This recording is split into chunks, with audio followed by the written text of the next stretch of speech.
I'm going to do an experiment to measure the acceleration due to gravity in freefall. This is a required practical for most exam boards in Year 12. I've been given permission by Dr. John Nunn of the National Physical Laboratory to use his very fine virtual physics laboratory simulation package to show you this experiment. And I'm very grateful to him for that. You can find details about that on the website, and if you look on the video just over there, you can see the website there. So in this experiment we're going to drop a ball between two light gates, and as it passes through the first light gate it's going to start a timer, and as it passes through the second light gate it's going to stop the timer. To make sure we get a nice clean release of the ball, we're going to use an electromagnet up here, where when I switch this switch it temporarily stops the electromagnet, and so the steel ball will be released. The equation we're going to use here is one of the so-called Suvat equations, which is that the displacement of a body, if it's experiencing uniform acceleration, is going to be equal to the initial velocity of the body multiplied by the time that it's been moving for, plus half of the acceleration of the body multiplied by the square of the time it's been moving for. And remember, the acceleration must be uniform for that equation to work.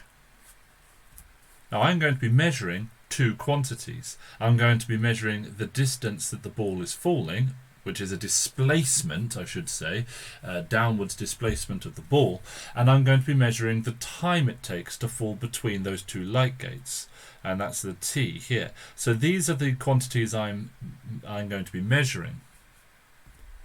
The displacement of the ball is the independent variable.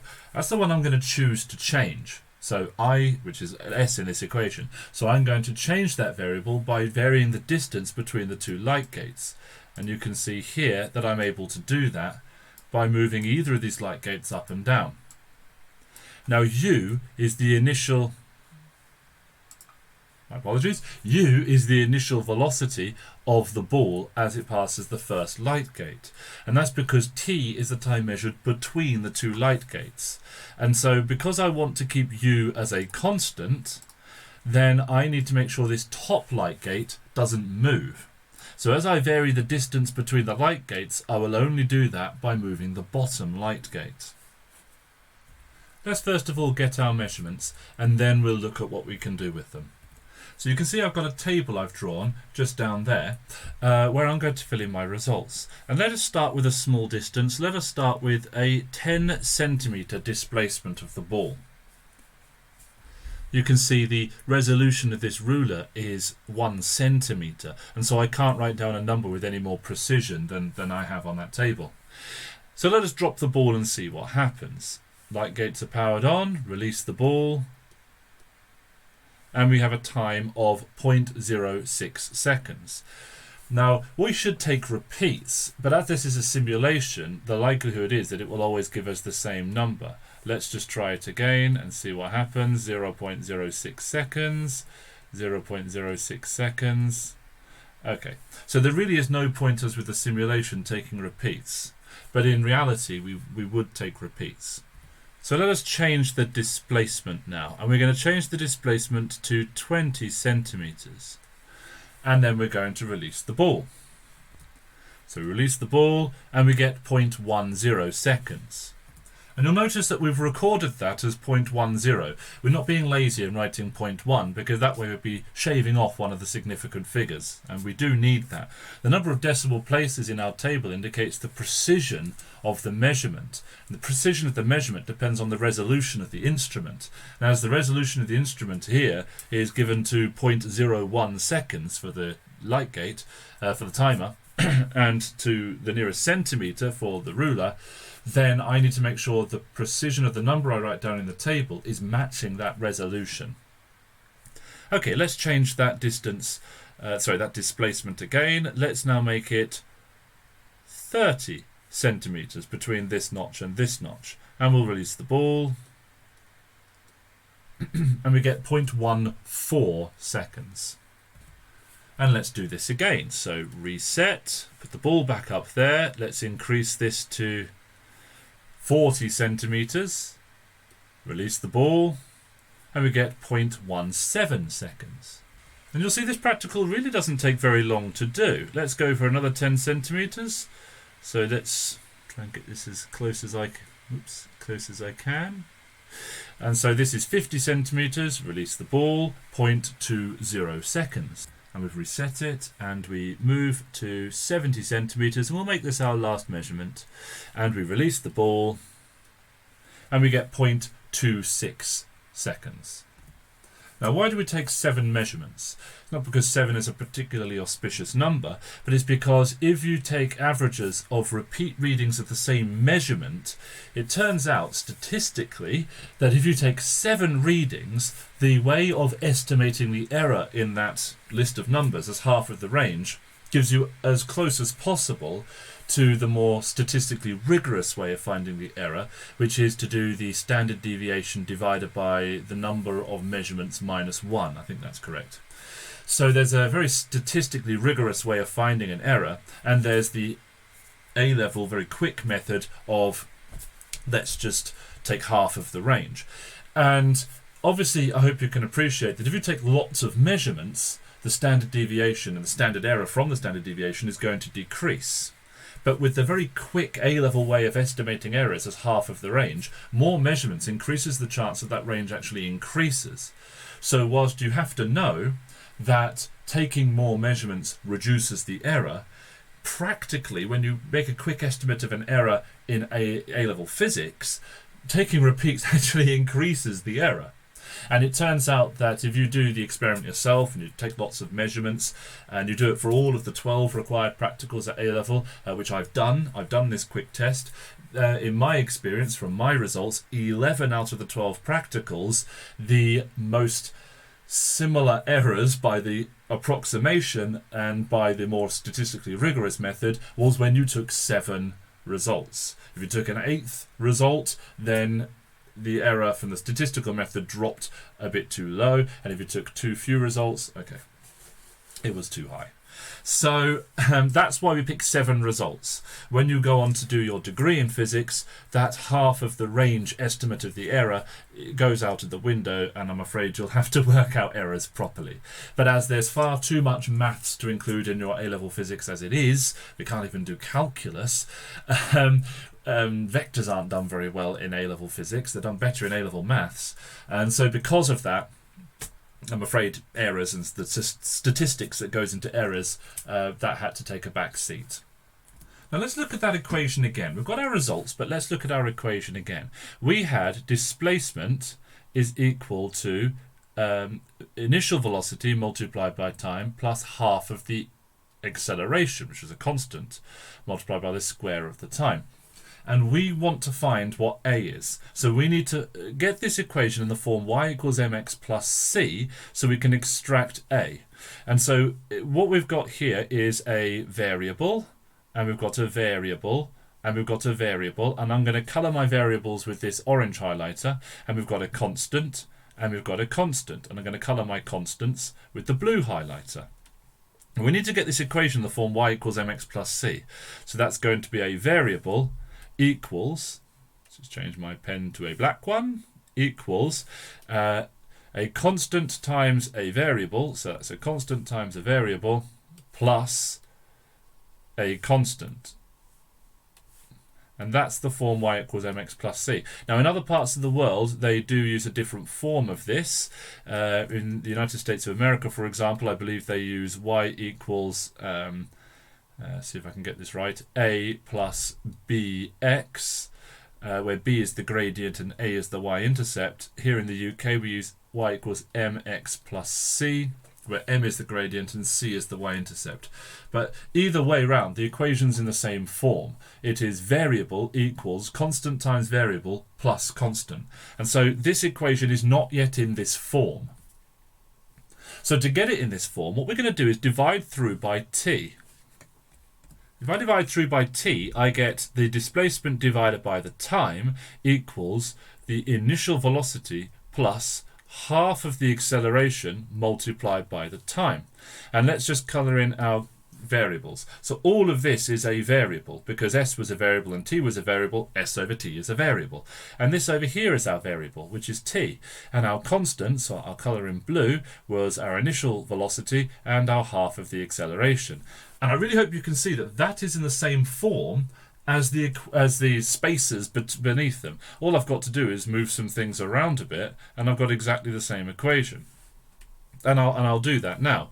So if I plot on my y-axis s over t and on my x-axis t, then my gradient will be half a and my y-intercept will be u. And so just going from one equation, dividing through by t to force it into the form y equals mx plus c, or if you're a different part of the world, y equals a plus bx, and you can now see what you have to plot. And what we're going to plot is a graph where on the y-axis we will have s over t, and on the x-axis we will just have t. Now, our displacement is going to be downwards, our acceleration is downwards, our initial velocity when we pass that first light gate is downwards, so let's just call downwards the positive direction, and so a is going to be positive, so we would expect a line, a straight line if acceleration is uniform, and that's what we've said we're hoping is the case, so we're expecting a straight line which passes through the y-axis at an initial velocity u and has a gradient, when we calculate it, a gradient which will be equal to half a. Well, we want to find what a is because a is the acceleration due to gravity. So what we're going to do is we are going to do twice the gradient. Once I've found what the gradient is, I shall double it, and that will be my acceleration due to gravity. So I've taken those results already and I've put them into a spreadsheet, and anyone that's taught by me will know that I do enjoy spreadsheets a lot, probably more than I should. And so we wanted to get this into the form s over t, so I need to divide by t. Just put the equation down there so you can see it and you can keep up with what we're doing. So I've got my distance, I've got my time in my spreadsheet. A little thing about spreadsheets like Excel, other spreadsheets are available. It does some funny rounding things here, but you can go into here and you can change the precision of that number. If you click on Home in Microsoft Excel, then you click on Number, and then you can just easily change the precision. Well, you should be able to easily change the precision that way. Let's see if this is going to play ball. Yes, there we go. So we want that precision. We've got a distance in centimetres. Why not change it into meters already? Because there really is no advantage to keeping it in meters, in centimeters. So let's just do our formula, and I hope that text is appearing okay. So equals that divided by 100. That's our distance in meters. Of course, the precision of that number is wrong, so I need to go into here, select the numbers, and increase the precision of that number again. Oops, wrong way. But there we go. There's my distance. Now, what I need is distance over time. I shouldn't call this distance, should I? I should call this displacement. Very clumsy of me. Let me go ahead and change these to displacement. Displacement. Okay. So now what I need to do is get my displacement divided by my time, or my s over t. And that's going to be equal to this cell divided by this cell. And there we go. There's my values for my displacement divided by my time. Now, how many significant figures should you write this number to? This is a very controversial point. Because the numbers I've used in my calculation are two significant figures, it sounds like I should match the number of significant figures here. But of course, if I did that, then I'm not being consistent with decimal places. And I suppose, does it matter? And the good news is that AQA in particular this year decided that, or not this year, sorry, with this new A-level, decided that they're going to be less fussy about that. So if you want to keep an extra significant figure so that you're consistent with decimal places, that's fine. And I would always encourage you to go up in terms of precision rather than down for a calculated number, because you can always round your final answer anyway. So now what I need to do is plot a graph of s over t versus t. And if I select my cells like this, I can select my cells like this. I can go into insert, I can go to charts, and I want to choose a scatter. I don't want to choose a line, even though you think you want a line graph. I'm going to choose a scatter. And the reason for that is if you choose a line, it has a categoric x-axis. Now a quick check to make sure I got my axes the right way around. S over t on the y-axis, that is correct. And t on the x-axis, that is correct. So there's my graph. Now if I want to, I can mess around with the formatting and make this graph a bit prettier. Maybe I'm going to make this on a page all of its own, so move, chart, new sheet, give it a sensible name and all the rest of it. But I'll do some quick formatting now. Okay, so I did a little bit of formatting. I'm happy with those data points now. I can add my line of best fit, which they call a trend line. I want a straight line, and if I want, I can extrapolate that back by going down to here. It says backwards, and if I go backwards, that's a little bit too far, but I can always just change my axis so that the minimum is 0, and the axis on the y so that the minimum is 0, and then I don't have to worry about what a period means in the casting the trend line back, because it is a strange dark art. Now if you look at this, it doesn't necessarily look like our trend line is actually a straight line, and it should be, but it doesn't look like it is. So what does this tell us? This probably tells us that our assumption the acceleration was uniform is not right. But it's almost a straight line. We've got some points above and below. It's almost a straight line. So I think it's good enough. So how do we find the gradient? Well, there's rather crude ways of doing it. For example, we can format trend line and we can ask to show an equation. And then we get the gradient appearing here. And let's just make the font so it's readable. We get the equation of the straight line here, and hopefully you can see that's in the form y equals mx plus c. And if you remember, we were interested in the gradient, and double the gradient was our acceleration due to gravity. This is coming in at about 10.1, 10.2-ish, 10.2 meters per square second, which is pretty good. But there's a more elegant way of doing it, which is to come into here and type equals slope, open brackets, and then select all of your y values, which is these, and all of your x values, which is these. And this gives you your value of the gradient, and we know that twice the gradient is our acceleration due to gravity.